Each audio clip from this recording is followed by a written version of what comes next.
Friends, आज हम लोगों के साइंस लेक्चर सीरीज का चौथा वीडियो है ये।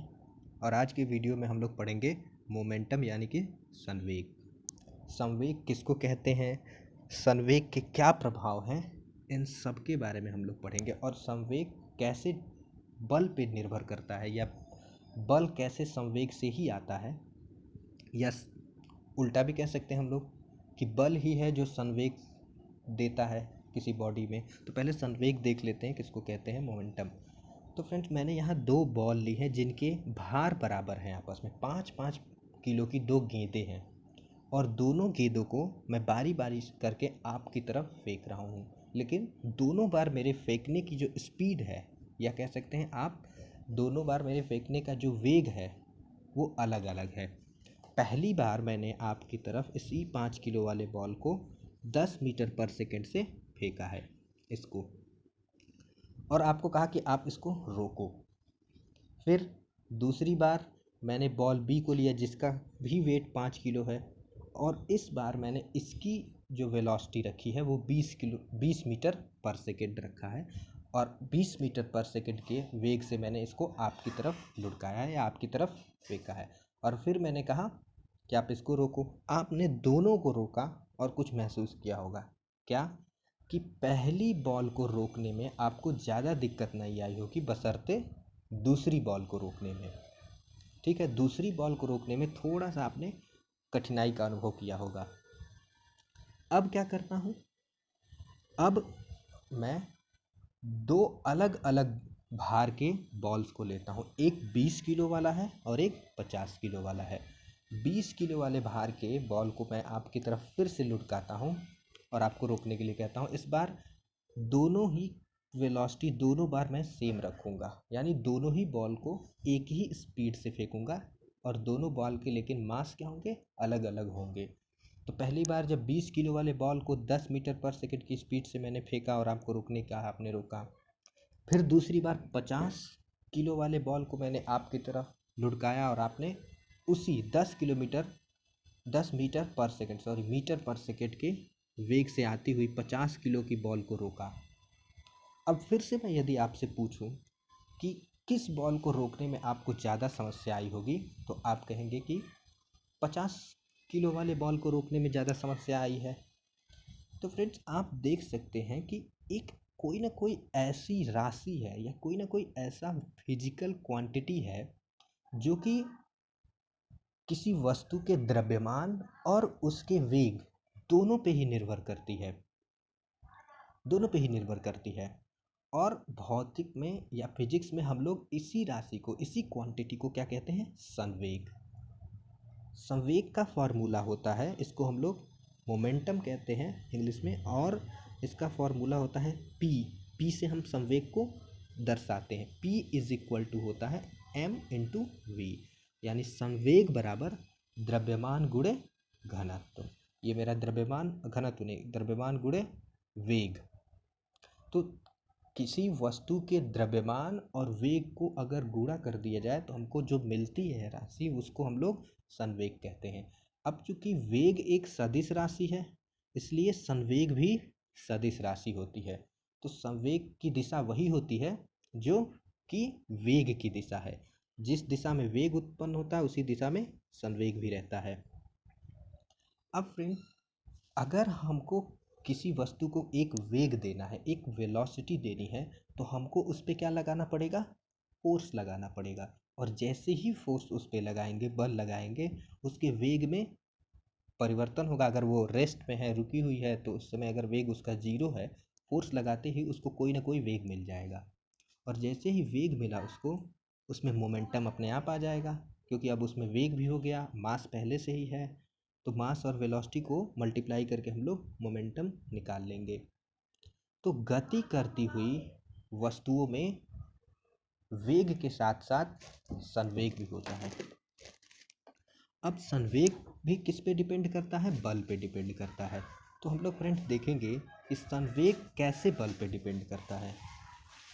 तो आप लोगों ने पढ़ा होगा गति का दूसरा नियम, force is equal to mass into acceleration, F is equal to M into A. और यहाँ पे ये जो ए होता है ना, ये होता है वेग परिवर्तन की दर, यानी कि किस दर से वेग में परिवर्तन हो रहा है। Rate of change of velocity को ही हम लोग क्या कहते हैं, एक्सीलरेशन। अगर प्रारंभिक वेलोसिटी u है, अंतिम वेलोसिटी v है, तो हमारे वेग में परिवर्तन कितना हुआ। और मान लीजिए कि u से v आने में उसको t समय लगता है, तो त्वरण एक्सीलरेशन कितना होगा, प्रारंभ अंतिम वेग यानी कि v minus you upon time taken, v minus you upon T. तो F इज इक्वल टू होता है m इंटू ए। अब फ्रेंड्स हम लोग क्या करते हैं कि दो बॉल्स, एक बॉल लेते हैं और उसकी प्रारंभिक वेलोसिटी u मान लेते हैं, और मैंने क्या किया, उस पर एक फोर्स लगाया। तो कुछ टाइम बाद, मान लीजिए t समय के बाद, उसकी वेलोसिटी क्या हो गई, v हो गई। तो u उसकी प्रारंभिक वेलोसिटी है और v उसकी फाइनल वेलोसिटी है। ये अंतिम वेलोसिटी है, वेग है, और ये प्रारंभिक वेग है। और इस प्रारंभिक वेग से अंतिम वेग तक पहुंचने में इस बॉल को t समय लगा। ठीक है, तो अब देखते हैं कि इसके संवेग में कितना परिवर्तन हुआ, क्योंकि वेग बदल रहा है तो संवेग भी क्या होगा, बदलेगा ही बदलेगा। तो पहले इसका संवेग क्या हो जाएगा, जब u वेलोसिटी थी उसको हम लोग p1 से दिखाते हैं, p1 is equal to m into u. और जब वेलोसिटी u से v पे पहुंच गई तब उसका संवेग कितना होगा, p2 ले लेते हैं हम लोग उस टाइम के संवेग को, और वो p2 इज इक्वल टू हो जाएगा m into v, m into v. तो फर्स्ट केस में संवेग m u और सेकेंड केस में संवेग m v। अब संवेग में परिवर्तन कितना हुआ, तो अंतिम संवेग को प्रारंभिक संवेग से माइनस कर देंगे, यानी कि p2 माइनस p1 हमारा संवेग परिवर्तन आएगा। तो p2 है mv और p1 है mu। तो यहाँ पे क्या होगा फ्रेंड्स, ये हो जाएगा mv minus mu, mv minus mu। तो इस टोटल परिवर्तन को हम लोग डेल्टा p से रिप्रेजेंट कर लेते हैं। तो डेल्टा p यानी कि संवेग में परिवर्तन। यहाँ से m को कॉमन ले लेते हैं, दोनों का भार सेम, क्योंकि दोनों ही वेलोसिटी एक ही वस्तु की है, इसीलिए भार दोनों ही केसेस में सेम रहेगा। तो m को मैंने क्या किया, कॉमन किया। m को जैसे ही कॉमन किया, यहाँ पे मेरा बचा v और यहाँ पे मेरा बचा u। तो m इंटू ब्रैकेट में v माइनस u, ये मेरा संवेग में परिवर्तन आया है। अब फोर्स बराबर मास इंटू एक्सीलरेशन, बल बराबर द्रव्यमान गुणे घनत्व। तो एक्सीलरेशन को, त्वरण को हम लोग कैसे निकालते हैं, तो अंतिम वेग v माइनस प्रारंभिक वेग u अपॉन t। अंतिम वेग कितना था, v पे मैंने पहुंचा दिया था उसको बल लगा के, और प्रारंभिक वेग क्या था, u था, और टाइम कितना लगा था, t। इसी बॉल को, जिस बॉल के एग्जाम्पल को मैंने लिया है, इसी केस में हम लोग देख रहे हैं कि त्वरण कितना है, और इस त्वरण वाली वैल्यू को हम लोग F is equal to m a में एक ही जगह पे रख देंगे। तो देखिए हमने यहाँ पे रखा, इसके बाद ये यहाँ पे मैंने रखा। अब m को अंदर ले जाके दोनों से v और u से मल्टीप्लाई करेंगे। तो जैसे मल्टीप्लाई करेंगे हमारा ये आएगा mv माइनस mu, और यही mv माइनस mu संवेग परिवर्तन भी था, यही तो आया था संवेग परिवर्तन, delta p is equal to mv minus mu। यानी कि कुल मिला के बात ये हुई कि delta p mv minus mu upon t is equal to force, या force is equal to delta p upon t। तो यहाँ से हमको ये निष्कर्ष निकलता है कि बल संवेग परिवर्तन की दर के बराबर ही होता है। अगर हम किसी पे बल लगाया हमने, तो उसका संवेग किस दर से परिवर्तित हो रहा है, ये अगर हम लोग पता कर लें तो जिस दर से परिवर्तन होगा संवेग में वही उस पे लगाए गए बल के बराबर होगा। तो ये इक्वेशन हमें यही बताता है कि संवेग परिवर्तन की दर को ही हम लोग बल कहते हैं।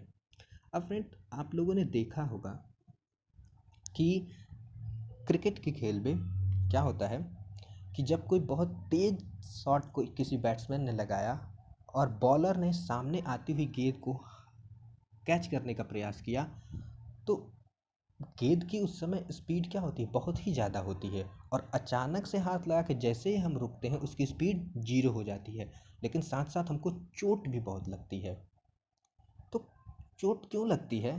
क्योंकि बॉल का संवेग में परिवर्तन जो हुआ उसको होने में मैंने बहुत ही कम समय दिया। ये जो टी है वो अचानक से बॉल आ रही है किसी वेलोसिटी से आ रही होगी, उसका मास है तो m इंटू वी उसका संवेग हुआ। जैसे ही मेरे हाथ में आके टकराई, मैंने हाथ बंद किया और अचानक से उसकी वेलोसिटी क्या हो गई, 0 हो गई, और संवेग बहुत तेज़ी से परिवर्तन हुआ। तो अगर टी कम हो जा रहा है, बहुत ही कम समय है, टी बहुत ही कम समय है, तो ये जो डेल्टा पी को जब टी से डिवाइड करेंगे तो एक बहुत बड़ी वैल्यू आएगी। यहाँ पे एक बहुत ही बड़ी वैल्यू आएगी। जैसे जैसे टी कम होता जाएगा यानी कि संवेग का परिवर्तन होने में लगा समय कम होगा, फोर्स की मात्रा बढ़ती जाएगी। इसीलिए फोर्स बहुत ज़्यादा लगता है। अचानक से रोकेंगे, उसका संवेग परिवर्तन होने में बहुत ही कम समय लगेगा और बहुत ही कम समय लगने के चलते फोर्स बढ़ जाएगा। ठीक है ना? तो इसीलिए चोट ज़्यादा लगती है। लेकिन वही अगर वो खिलाड़ी, बॉल आई और उसने उसको कैच किया और अपने हाथों को पीछे ले जाते हुए कैच किया, तो उसमें क्या होगा कि हाथों को जब तक वो पीछे ले जाने में उसको कुछ समय लगा होगा और उसको उतना टाइम मिल गया अपने संवेग को 0 करने के लिए। तो टाइम इस बार बढ़ गया, और जैसे ही टाइम बढ़ा तो डेल्टा पी अपॉन टी की वैल्यू क्या हो जाएगी, घट जाएगी। यानी कि P अपॉन टी की वैल्यू जब घटेगी, इसका मतलब फोर्स की वैल्यू घटेगी, तो अब उसको चोट कम लगेगा। तो इसीलिए खिलाड़ी कैच करते वक्त हाथों को पीछे की तरफ ले जाते हैं ताकि संवेग में परिवर्तन होने में लगा समय वो ज़्यादा हो जाए, और जैसे ही संवेग में परिवर्तन में होने वाला समय ज़्यादा होगा, ये टी इंक्रीज करेगा, इन दोनों का जो भागफल आएगा वो कम होगा यानी कि, और इन दोनों का भागफल क्या है, F के बराबर है, यानी कि लगने वाला फोर्स भी क्या होगा, कम होगा। और अगर टी घटे, टी को घटाते जाएं, बहुत ही कम समय पे लेके चले जाएं, तो इन दोनों का भागफल बढ़ जाएगा। और इन दोनों का मतलब delta P upon delta T, delta T लीजिए या टी लीजिए। जैसे कि मान लीजिए कि बॉल का जो मास है वो लगभग 10 ग्राम है, मान के चलता हूँ, और उसकी वेलोसिटी है 10 मीटर पर सेकेंड। ठीक है, तो 10 इंटू 10 यानी कि उसका संवेग कितना आया, 100। तो 100 संवेग से वो क्या कर रहा है, बैट्समैन की तरफ आ रहा है, अरे सॉरी, बॉलर की तरफ आ रहा है। और मान लीजिए कि बॉलर ने अपने हाथ लगाए और उसको कैच किया, तो संवेग अचानक से 0 हो गया। संवेग में परिवर्तन, फाइनल संवेग माइनस इनिशियल संवेग, फाइनल है 0, 0 माइनस 100 करेंगे तो कुल मिला के 100 आएगा। और इतना होने में बहुत ही, चूंकि जल्दी से ही वो 0 हो गया होगा, तो मान लीजिए 2 सेकंड लगा, तो यहाँ पे जो फोर्स की वैल्यू आएगी वो लगभग 50 आएगी। ठीक है, और अगर सेम वही बॉल है जिसका संवेग सेम रहेगा, उतनी ही स्पीड से आ रही है, वही बॉल है, और अगर मैंने अपने हाथों को पीछे करके उसको कैच किया, तो समय ज़्यादा होगा, समय इस बार क्या होगा, बढ़ जाएगा। तो मान लीजिए समय बढ़ के कितना हो गया, 4 सेकंड हो गया। अब 4-5 सेकंड लग गए, मान लीजिए 5 सेकंड लगा, तो अब 5 से जब 100 को डिवाइड करेंगे तो मेरा कितना आएगा, 20, यानी कि फोर्स घट गया। तो आप देख रहे हैं कि संवेग परिवर्तन में लगे टाइम को बढ़ाने पे लगने वाला फोर्स कम हो जाता है। तो इसीलिए खिलाड़ी कैच करते वक्त बॉल को पीछे ले जाते हैं। संवेग का प्रभाव एक ये भी है कि अगर आप खड़े हैं और आप एक ट्रक और एक मच्छर आपसे पहले एक मच्छर आगे टकराया जो 10 मीटर पर सेकंड की गति से गति कर रहा हो, तो आपको कोई भी प्रभाव समझ में नहीं आएगा, कुछ समझ में नहीं आएगा कि मच्छर आया गया। लेकिन अगर एक ट्रक उसी 10 मीटर पर सेकंड से क्या या उसके आधे की भी स्पीड से, आधी स्पीड से भी आके आपसे टकराएगी, तो आपका दुर्घटना होना तय है। तो आप समझ सकते हैं ऐसा क्यों हुआ? क्योंकि उस मच्छर का संवेग उसके मास के कम होने के चलते बहुत ही कम है। किसके सापेक्ष? ट्रक के सापेक्ष। तो उसका संवेग ट्रक के सापेक्ष बहुत कम आया, और जब संवेग बहुत कम आया तो सामने वाले पे लगने वाला प्रभाव कम हुआ।